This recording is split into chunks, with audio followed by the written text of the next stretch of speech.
This year, as last year, is now from solar and wind. We have to deal with the transportation system and agriculture and forestry and protect the oceans, and it has many dimensions, this problem does. But changing the energy system is at the heart of it.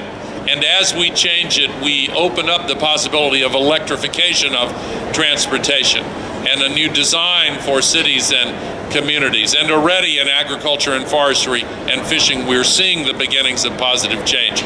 But the momentum that can be built out of this meeting makes me very excited. But of course, there are many challenges that remain. And one of my personal goals here is to learn from you, but also to facilitate with Don Henry the opportunity for all of us to learn from one another. And I'm going to ask Don now to call on people for comments or questions. I'm going to go from this side of the room across. Steve, come down here. Let's take a question across here, please. Stand up if you don't mind. Steve, just across here. And if you're comfortable, please identify yourself and your organisation if you wish. Thank you. Sister Janti from the Brahma Kumaris, India.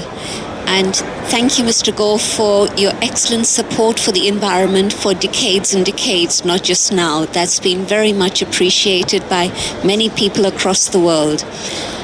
This year we've heard leaders talk like preachers almost.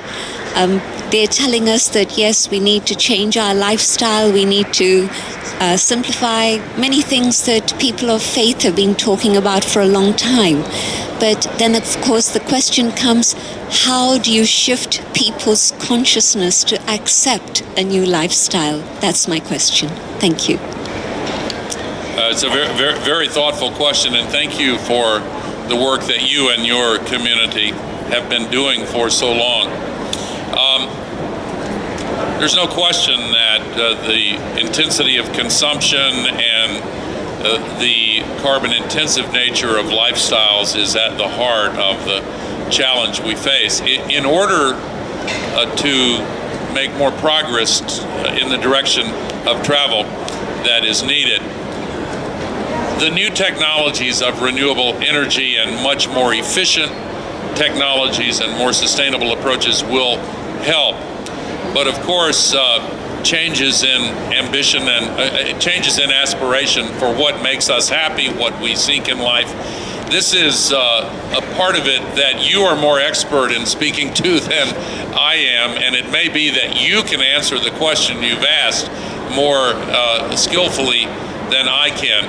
But I will simply say that I see in the millennial generation a powerful shift in this direction already.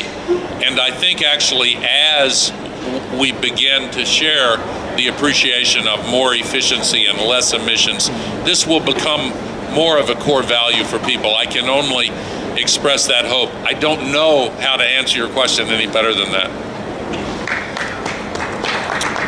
Sister, Mr. Gore's giving you an opportunity to respond with your own thought if you wish.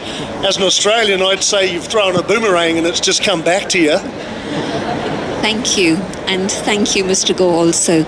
I would suggest that if people spend just a little bit more time on self-reflection, a little bit more time on silence and inner contemplation, they could hear their own inner voice of conscience. Because in a life that gets too externalized and too busy, we don't listen to our own inner voices. So that would be my simple offering. Thank you so much.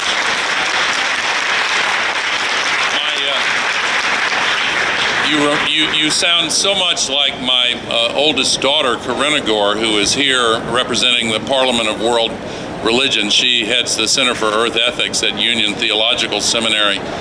So I have the luxury of being reminded of these lessons on a regular basis, but what you've said is very powerful. I know everyone agrees.